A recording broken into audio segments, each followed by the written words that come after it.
As Theresa May grappled in London with what to do next on Brexit, her former Foreign Secretary toured the huge JCB factory in Staffordshire. JCB's boss, Lord Anthony Bamford, is a long-time Tory donor and was a big Brexit donor too.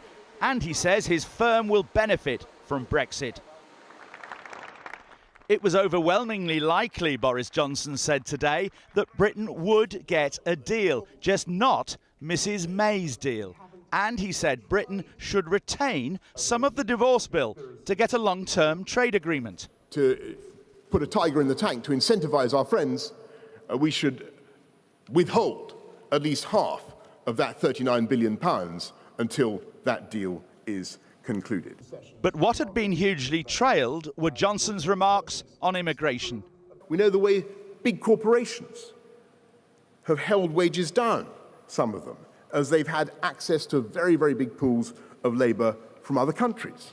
Now look, I want you to know, I'm a free market capitalist, and I'm a believer in the benefits of migration, by the way. I think it enriches our country, it brings talent, and it's a tribute to Britain that people want to come here.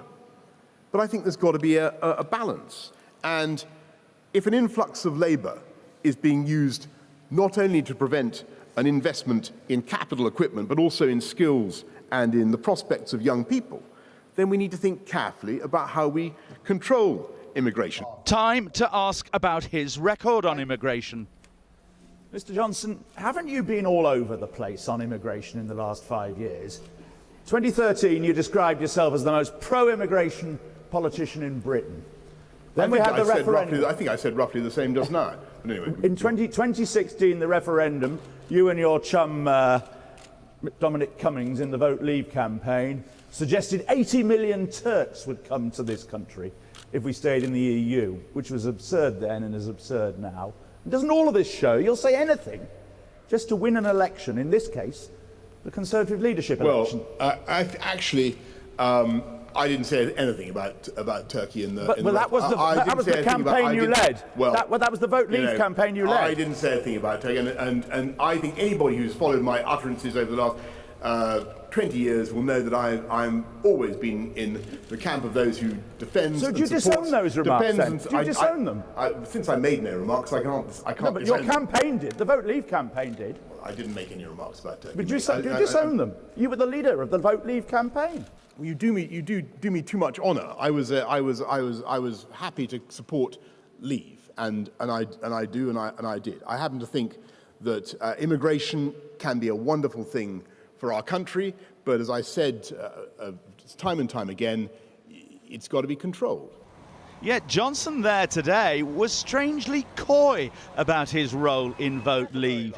He, of course, was their big figurehead. He toured regularly on their bus and served on the Vote Leave campaign committee.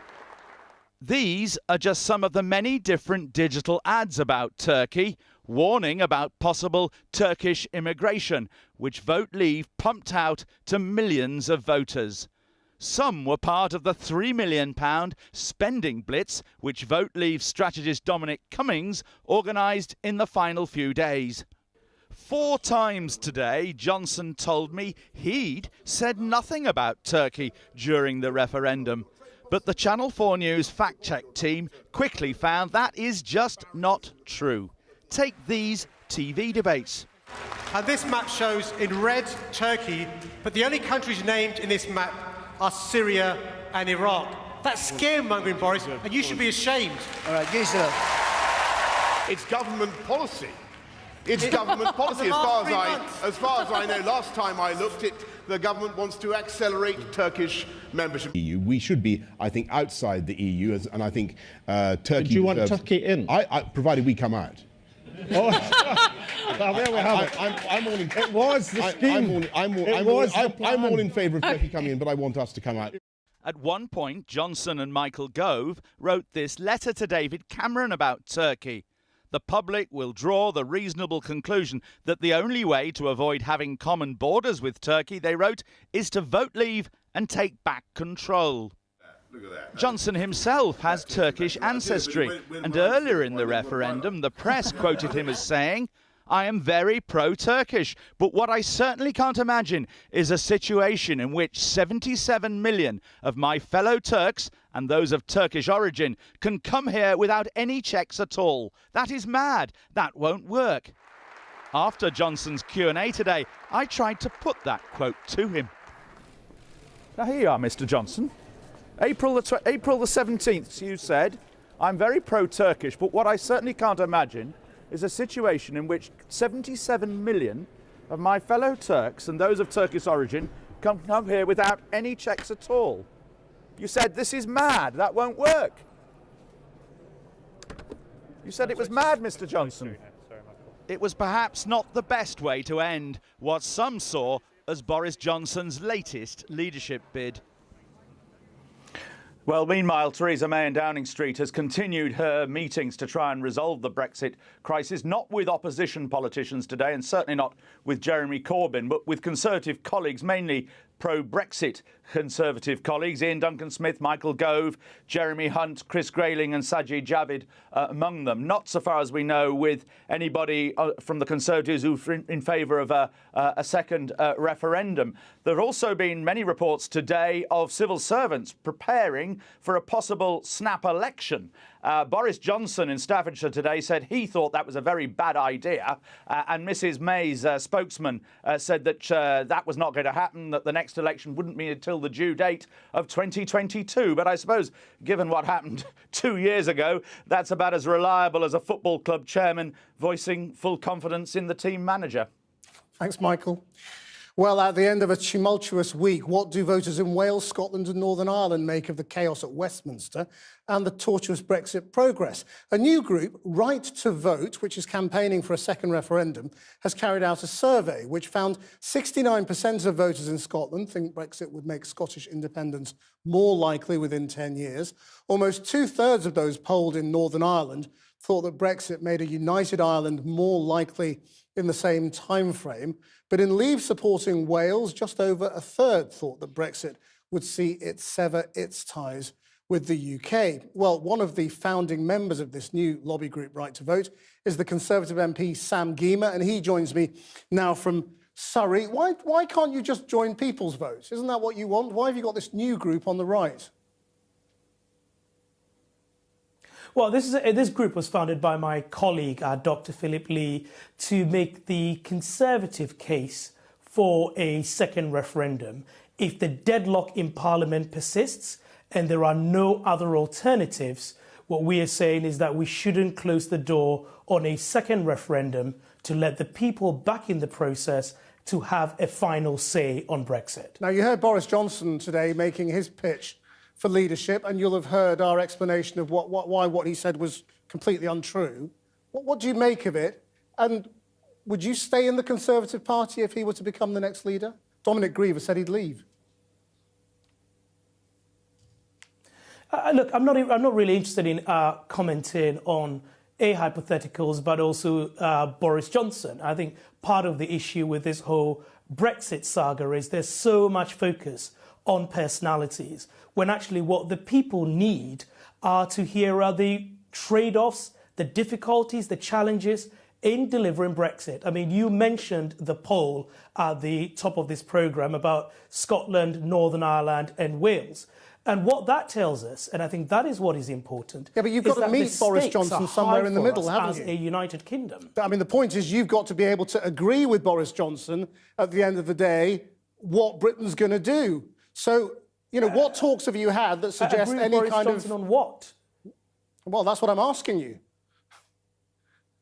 You know, can you agree with him on anything?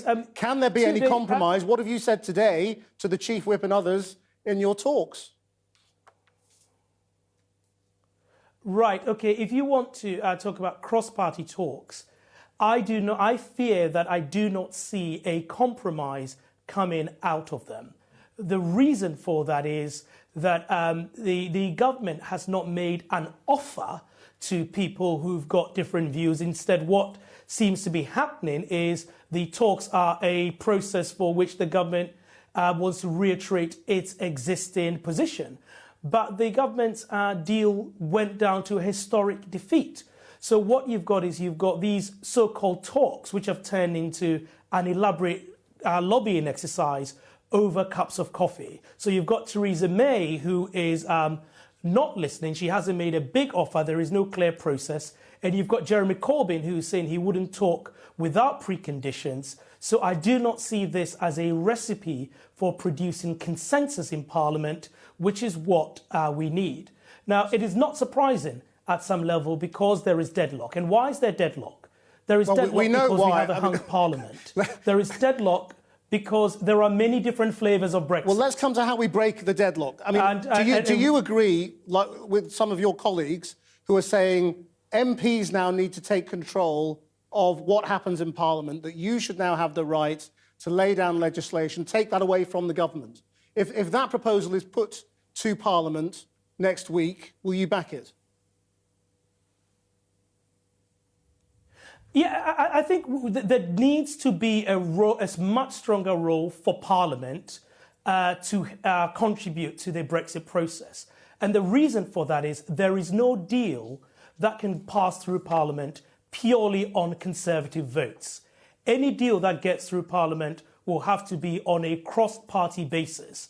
And that means that the government has got to let Parliament in and give Parliament a greater say in motions and how things are discussed. And that's because also the Prime Minister is caught between two different tribes in her own party, irreconcilable tribes. Some people who think that no deal is absolutely fine, and those who think that a soft Brexit is where we should be going. So given that the Prime Minister can't satisfy these irreconcilable tribes with any action she takes, I think allowing Parliament to have a greater say in the process to enable a cross-party consensus is a sensible thing to do. But ultimately, whatever decision comes out of this process, the government would have to implement it. Sam Gyimah, thank you very much. Now, if Theresa May has tough choices to make about Brexit, so does Jeremy Corbyn. Most Labour members support a second referendum, according to polling, but some Labour MPs in pro-leave areas warn that failing to respect the Brexit vote could risk losing support, with reports that some shadow ministers could even resign if Jeremy Corbyn backs a second referendum. Our North of England correspondent Claire Fallon has been to Wigan, solidly Labour for a century, but which overwhelmingly opted to leave, to find out what voters think. Put your order in now. They call this place the People's Cafe, run by the people, for the people. We're in Wigan, a town that's both Labour and Leave. But as with so many things when it comes to Brexit, it's not that simple. Second referendum. Why are you shaking your head? Because I don't think we should have one.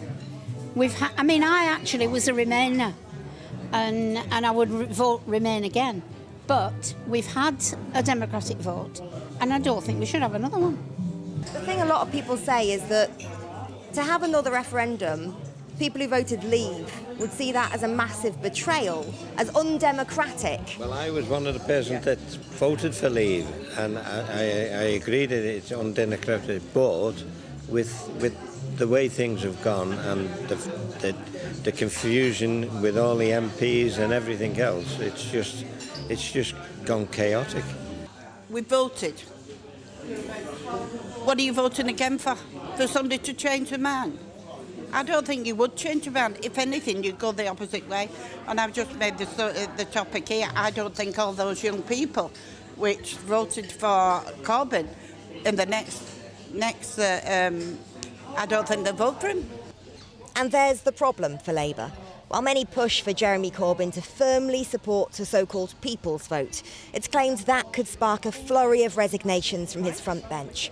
The Labour MP for Wigan thinks another vote would mean more division. Instead, Lisa Nandy wants a citizens' assembly, conversations, not just yes-no questions. You can't just suddenly say we don't like the result, so we're actually not going to listen to you. Go back, have best of 2, best of 3, best of 5. In the end, people did come out. They thought hard about that decision. A small majority, admittedly, but a majority voted to leave the EU. And I think they have every right to feel aggrieved if that decision isn't respected. In the rehearsal room at the People's Cafe, 5 of the 7 members of Misspent Youth voted Leave. We've had the vote. It was clear enough. Stay or leave. Voted to leave. So the snowflakes in London couldn't stand that, could they? They're still crying in the coffees. Go on, what do you mean by that? Put a bit more on that for me. Do you think they just don't get it down there? They don't remotely get it? Well, if you've got two questions on a ballot paper, one says, do you want to stay? And one says, do you want to leave? And you vote for leave. That's it. The politicians on all sides would do well to listen. For many, the referendum was about more than just Brexit. 2.5 years on, the distrust and disillusionment are still clear. Claire Fallon, Channel 4 News, Wigan. Don't leave us this way. That's the message from a group of high-profile Germans, including politicians, business leaders and footballers, who signed a joint letter urging Britain not to quit the EU, declaring our door will always be open. And it turns out there are some rather surprising things they'd miss when we're no longer part of the EU family. Britain, come back. Britain, come back. Now we're leaving, some of our European neighbours are begging us, please don't go. The Dutch Reunion boys tried poetry, I think. And today the Germans have said it in prose, with politicians and others signing an affectionate letter to the Times, declaring they'll miss the legendary British black humour. I am Jürgen. Hello. Yes, I'm from Germany. I feel I must apologise for the conduct of my nation in the war. They'll mourn, quote, going to the pub after work hours to drink an ale. It's as much a trademark of Britain abroad as John Bull. Lovely. It's not everyone who can make a good cup of tea. Not to mention that funny British habit of tea with milk. And even panto. What is that dangling between your legs? That's my weapon. They'll miss it all. Oh, no, they won't. Will they? Well, earlier I spoke to Franziska Brandner, the German Green Party's spokesperson for Europe policy, and I began by asking her what she would personally miss about Britain when we leave the EU. I will miss your humor, your sense of pragmatism, your sense for liberty, for freedom, for liberalism. That's all what I would miss, and a lot of many friends. So, you know, I would miss the UK terribly if you decide to leave. You haven't mentioned the beer, the tea and the panto in that list. Yeah, I would miss personally the beer. That's what I enjoyed most in the UK. And it's not just the beer, but, you know, the way of drinking it together and having a good time. That's so special, and that's really something that I would miss. You had a lot of beer when you studied here in Oxford, did you? Yeah, I did enjoy it. How do you say, you know, not too much, but I did enjoy it. OK. But, I mean, we're not going anywhere. You know, Britain will continue to exist. You can come here and drink our ale and, you know, have our milky tea. That's still, you know, you can still travel here. Yeah, of course. But we would miss your input into our future. We would miss building our future together with you. And you make a very distinct contribution to Europe and to our decisions. And that's what we would miss. I mean, there has been quite a bit of that black humour that you say that you'll miss on display in response to this letter today. I mean, a lot of people saying it was very warm and touching, but some people saying actually what the Germans will really miss is Britain paying the EU bills. No, that's not the point at all. Germany is, of course, also a contributor, but that's not what we're looking at. No, seriously not. It's not about money.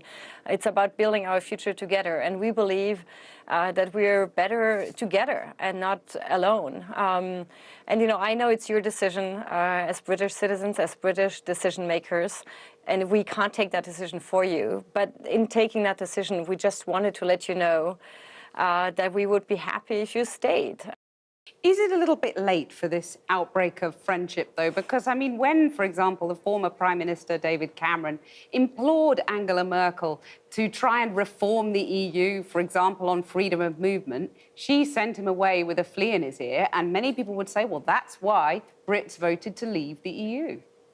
You know, I think it's for us also to look back critically and say what mistakes we did, how could we better reform the EU together.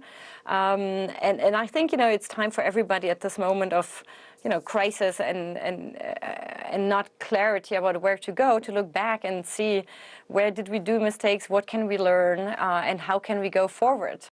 Is there a little bit of political panic in Berlin that, there could be a no deal? And is that slightly where this letter's coming from as well? Or am I being too cynical there? Hard Brexit, no deal would be difficult for everybody. It would be difficult for the UK. It would also hit Germany, of course, no question. But for me personally, it's rather that I see your country in a difficult situation. It almost gives me pain to see that there's, so much division and so much, so much chaos to a certain extent. And that's what motivated us to say, you have such difficult decisions to take, and at least we want you to know that in the back of your mind, that we would miss you. A love letter. A love letter, yes. Or perhaps there'll be a letter forthcoming from some British leaders to yourselves. Franziska Brandner, thank you very much for joining me. Thank you.